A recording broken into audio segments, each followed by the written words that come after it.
welcome to Switch. I am Naomi Datta and I refuse to identify this gentleman sitting next to me because he is a household name in the world of technology, an iconic figure. And if you don't know him by now, you will never know him. Oh my God, I have no idea why you're flattering me so much. Loss of words, which doesn't really happen very often, but could that be because she wants to basically steal the phone that I have with me today on the show? It is the BB Q10. I'm an old BB loyalist, as you may have noticed in all the shows we've done together. I mean, you belong to a diminishing tribe. I know, but so what? BB Q10, is BlackBerry back to business with this one? We get you one of the first exclusive reviews of the BlackBerry Q10. Nokia, Micromax, LG, Gionee. Are these new smartphone launches the Fantastic Four? And Google Plus versus the brand new Flickr app, which is the ultimate shoot and share mobile phone photography app.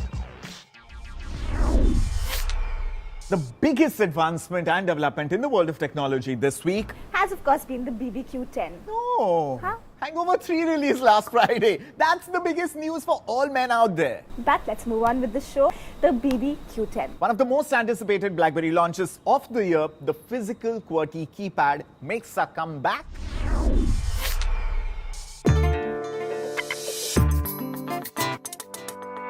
BlackBerry's Q10 is a phone for die-hard physical keyboard fans. It's a formula that has always worked for BB, and they've got big bets on the Q10. It packs in a 3.1-inch Super AMOLED touchscreen display, which has very vivid and crisp colors. And what lies under that is the legendary keyboard design. The Q10 keypad is beautifully laid out, and the keys are well spaced with great tactile feedback. Q10 packs in a dual-core 1.5 GHz processor with 2 GB of RAM.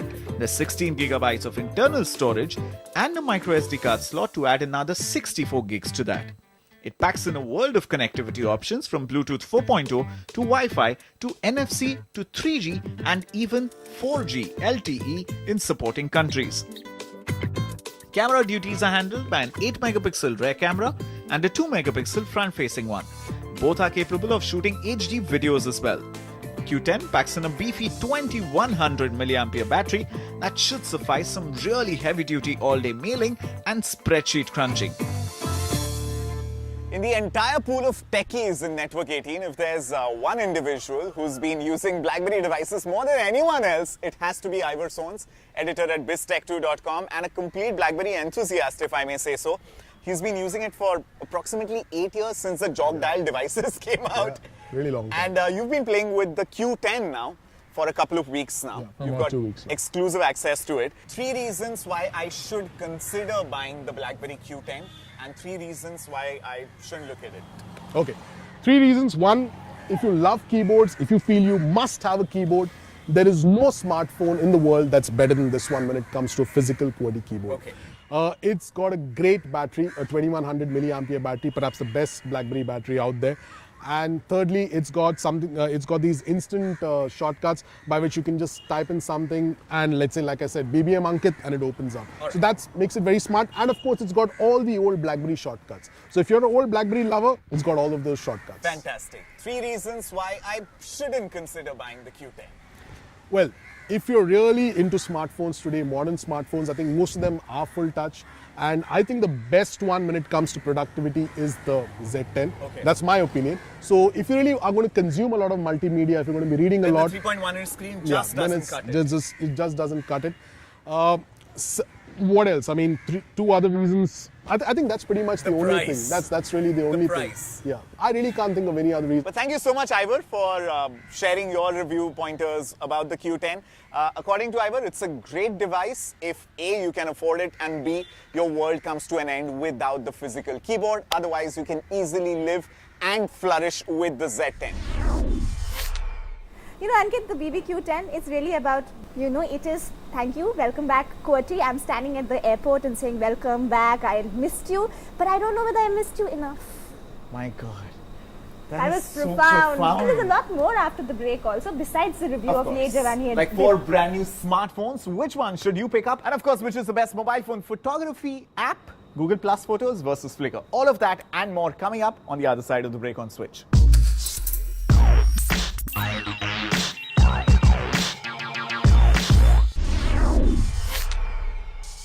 Welcome back. You're watching Switch, the only show on technology where we review movies. Oh yes, and that brings me to Ye Jawani Hai Diwani, which didn't give me a Is hangover. it Diwani enough? No. It's not Diwani, it's not even But it's very... sexy, it's glossy, it's got gorgeous locations, the shortest hot pants we've ever seen on television. On a trek in Manali where On a there's trek, snow. yes. Which wasn't really Manali as we found out later. It was Kashmir because Gulmarg. Omar Abdullah was tweeting, dude, come on, you came to Kashmir and you're portraying it as Manali. You know what the problem with the film is? It's not a bad film, but it isn't a good film. It's a forgettable film. And that I have a huge problem with. Great songs, but the film keeps coming in the way of the songs. So you have wonderful songs, but a really random story somewhere. And you're like, okay, just get on with the songs, yeah. Come on. Bring on the Balam Pichkari. I don't really care about what you're going to do and how you're going to land up with each other. But 62 crores on the opening weekend, so it doesn't matter. All right, okay, we're going to look at some phones now, which we're going to find out from Devika and Davina. Are these forgettable, like Ye Jawani Hai Diwani, or are they going to be 100 crore plus blockbusters, like the movie's turning out to be? Over to them. Micromax has surprised us again with a 3D phone that's sub 10,000. Micromax has now come out with the A115 Canvas 3D phone that's actually just 9,950 rupees. Now, is this going to work with the Indian consumer? Let's check out the tech specs. Quite literally a head-turner, the Micromax A115 3D is the youngest and most handsome member of the Canvas family. With a monstrous 5-inch stereoscopic naked eye 3D display, this dual SIM phone brings to life some of the coolest games and videos. While the Canvas 3D's 5-megapixel fixed focus rear camera and the VGA front camera do not do too well in low light, the phone makes up for it with its 3D abilities. It takes customers to a whole new dimension through an inbuilt 3D image converter software that captures a 3D image. Moving on to the hardware, the A115 Canvas 3D comes with 4GB inbuilt memory, which is expandable up to 32GB. It also runs on Android's latest Jelly Bean OS and is powered by a 1GHz dual-core processor. A real downer though for gaming enthusiasts is its measly 512MB RAM that makes heavier games like Dead Trigger give this phone a cardiac arrest from time to time. That said, if you want to give the Micromax Canvas 3D a shot, all you need to pay is just a little less than 10,000 rupees. You know, for gaming and all, it's fine. I mean, you have like this massive 5-inch screen, over there. But when you open it and you start using the 3D menu, it's a little hurtful on the eyes, You need to really hold it at this straight angle. Think for a second that you can, convert it into 3D and then store it on, say, your laptop or share it on Facebook. It's not going to be in 3D. It's going to be in 2D. I tried downloading a couple of 3D games. Didn't work out too well. So that's a huge bummer. So all in all, Micromax 3D, yes or no? Micromax 3D, I would say a thumbs down from my end. So another phone that has 512MB RAM but isn't really meant for gaming is Nokia Lumia 720. Let's check out its specifications. The gorgeous twin sister of the 920 is out, and she comes in all the candy colors you can think of. This is Nokia 720, which snugly fits in your hand with its 4.3-inch touchscreen. Like every other Lumia phone in the market, this well-constructed unibody 720 runs the Windows 8 OS. Just like the other phones in the Lumia series, the 720 displays a tight integration with the Windows 8 OS. Though it has a basic 512MB RAM, it still runs with no lag with a 1GHz dual-core processor. It has an 8GB internal memory for daily use, and if you need more space, it expands to 64GB with a micro SD card. You can click away with Nokia Lumia 720's 6.1-megapixel camera and could always snap a selfie with its 1.3-megapixel front-facing camera. You could shoot videos at 720p at 30 FPS.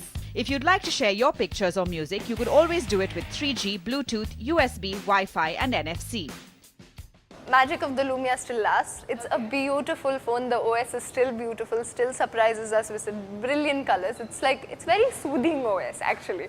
And Nokia Lumia, so that means you have Nokia Maps, which are killer maps. Nokia Music, brilliant job on that. And Nokia City Lens. So if you're looking for something that's under 20, this baby is going to rock your boat. The last time I met her for coffee, she was raving about the Gionee phone. Now, I don't know what she was raving about because all I could hear was awesome, awesome, awesome, awesome, awesome. So tell me more, what's the story? It's got a nice big screen like you can see over here. It's also, the display is incredible. I really, really like this one. And it's actually competing, the E3 is actually competing with the Micromax Canvas HD phone. And it really, truly gives it a run for its money.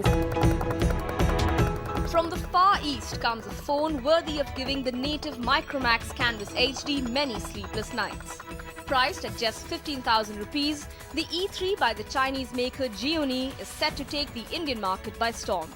Sleek and stylish, the E3 is 7.9 mm and weighs a feathery 110 grams. But don't be fooled by its petite looks. The E3's small frame cages a powerful 1.3 GHz quad-core processor and is backed by a 1 GB RAM. This phone boasts of an internal memory of 16 GB, making it handy for usual gaming needs. It's a notch ahead of the Canvas HD with a 4.2 Jelly Bean OS along with over-the-air support that allows timely and periodic OS updates and a proprietary Nova interface. The 4.7-inch True HD display with a 1280 by 720 pixel resolution makes video watching a sheer pleasure. While its 8-megapixel camera takes great pictures in brightly lit situations, you will need to use the flash while shooting in low light. So the other phone besides the Gionee that's on our list and is the last one is LG Optimus G. So tech specs, dekh le G.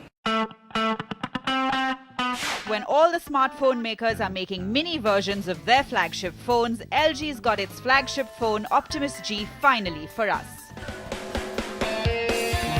The new Optimus G, a bar-shaped phone, has an ergonomic 4.7-inch touchscreen with a 1280 by 768 pixels crisp resolution. This speedster has a 1.5 GHz Snapdragon S4 Pro quad-core processor that runs Android's Jelly Bean OS. For all your storage, this LG Optimus has a 2 GB RAM and a 32 GB of internal memory. Head of the Optimus range, the LG Optimus G comes with a 13-megapixel primary camera and a 1.3 megapixel front-facing camera. The rear camera can also record videos at 1080p. LG Optimus G has a decent and obvious stock of connectivity: 2G, 3G Edge, Bluetooth, USB, Wi-Fi, NFC, etc. So you see on paper, Ye Jawani Hai Diwani should be a hit. It has a brilliant star cast, it has killer songs, it has Ranbir Kapoor with a really killer, like how does he do that Badtameez Dil? I've been trying to practice, it's not just happening. LG Optimus G is exactly like that. I mean, it has a killer 4.7-inch screen which is ergonomical, right? It has Android Jelly Bean, it has crisp and lovely resolution. But it's priced at 30,000. So if you're out there looking for LG Optimus G, please don't. HTC One Plus is what you have to look at. So that's all the work you're getting out of us. We are going to go back to our game. Go Vanish, bye. I'm going to win. Who else will win? You know, the Nokia Lumia story is fantastic, not just for us consumers, but a brand like BlackBerry should take immense amount of learning and lessons from there. The real traction to the Lumia series came with the budget 620s, 520s and 720s. So instead of coming up with the Q10s and the Z10s which cost 40 upwards, why not launch the next BlackBerry Curve alternative for 10 or 15,000?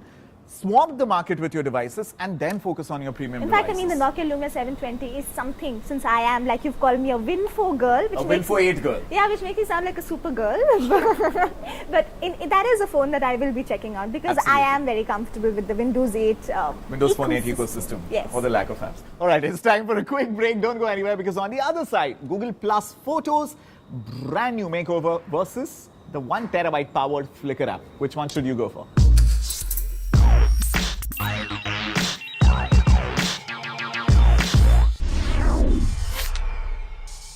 Welcome back. You're watching Switch with Naomi and me, Ankit, and we've just been having a very heated argument about Marissa Mayer and the launch event where she announced the brand new Flickr app, which, by the way, we're going to talk about because the immediate competitor to Flickr's brand new app, 1 terabyte powered storage, is Google Plus Photos. Google Plus in itself at the Google I/O event got 41 new features, a beautiful new multi-panel layout and everything. But the biggest development here has been the auto-enhance features of Google Plus Photos. But before that, Marissa Mayer, the biggest faux pas that somebody has done at a launch event. I need to she just disagree. said that, there is nothing called a professional photographer anymore because everybody's got a camera. I think what she meant was that everyone now is a photography enthusiast. All of us. Okay, She now said there are no professional photographers anymore, quote I unquote. think it was a statement taken out of context. I No. think she meant everyone is a photography I enthusiast. understand you're being defensive of her because she's one of the very few female executives It has in nothing Silicon to Valley. do with gender. Okay, I think they needed to make Flickr more massy.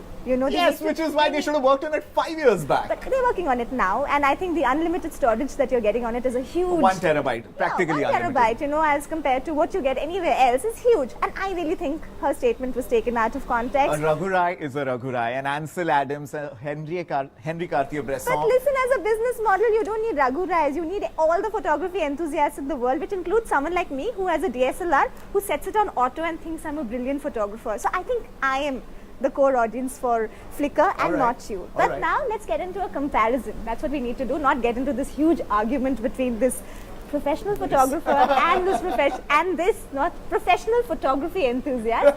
Let's just get into this comparison. Devika Chitnis is going to do that for us. It's a comparison between Google Plus Photos and Flickr.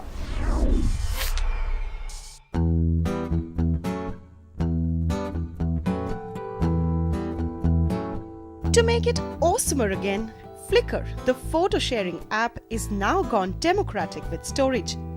1 terabyte is what Flickr is giving away free. Earlier, Flickr had a paid premium account that offered unlimited storage. With the revamp, Flickr has decided that all the users will get up to 500,000 pictures to store. The Flickr app looks great. You can customize the cover photo, have a slideshow, and the new activity feed is a melange of your friends' recent uploads. Plus, the new Flickr encourages full resolution image sharing upload. It lets you upload up to 200 MB per photo. This updated version is available on iOS and Android. Google Photos is the best thing that happened to Google+. What was frivolously dismissed as a ghost town of social networking, Google Plus was actually a guerrilla hideout for photo enthusiasts. A while ago, Google bought Snapseed, a photo editing app. Google Plus, the smarty pants, updated its app with all the popular Snapseed features like drama, saturation, and contrast. Besides, the level of detailing Google Plus has done is amazing. See, both the apps, Flickr and Google Plus, have their quirks. Google Plus has something called the auto enhance feature. What it does is you find yourself in a situation where you click a good yet a little faulty picture, Google Plus's this auto enhance feature will fix it for you. So in case it is like this, it becomes this. Most of the women are going to find it nice. Auto Enhance, Auto Awesome, Auto Highlight, and Auto Backup. Remember these 4 things while using Google+. Auto Enhance, my favorite, improves peoples and places in your pictures. Auto Highlight selects the best pictures from burst of images. Auto Awesome makes fun, animated and panoramic shots from your library. And Auto Backup privately and safely stores your pictures as soon as you snap. This updated app is available for Android and iOS. Now what Flickr has done is blatantly copied. It's taken filters from Instagram, named it differently and given it off. Google Plus has jazzed up its photo stream with a new search tool and still has the good old Insta upload. Besides the glamorous 1 TB of free storage and the activity feed, Flickr doesn't really do anything that we haven't seen. So why does Google Plus get away, though it gives us a measly storage of 15 GB free? Because Google Plus has always been loyal to its target audience and innovates in the real sense.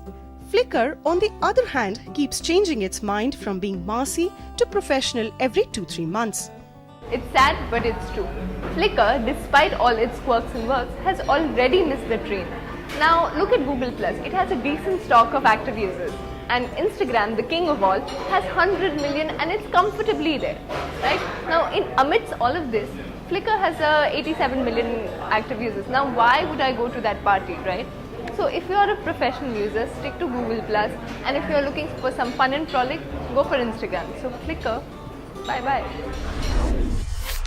Alright, and with that, boys and girls, ladies and gentlemen, this action-packed edition of Switch comes to an end. And before we sign out, a quick word of advice to everybody on the internet going gaga over Game of Thrones Season 3 finale episode. Guys, we do not endorse piracy of any sort, any kind. So everyone out there downloading illegal episodes of Game of Thrones Season 3, seriously, uncool. It's very uncool. Okay, now that we are done with our concerns on piracy, we have to get on with the eating of this awesome watermelon and feta salad. We are at the tasting room at Good Earth, and that's why we need to call a wrap on this show, because I really need to eat this. Because the feta cheese and watermelon is screaming for attention. So you need to follow us on our Twitter handle, which is @SwitchFeed, and you need to like our Facebook page, and you can catch up with all our shows on youtube.com/CNBC-TV18. Now we have to go because we have to eat the salad. So bye-bye and see you next week. Remember to stay switched on.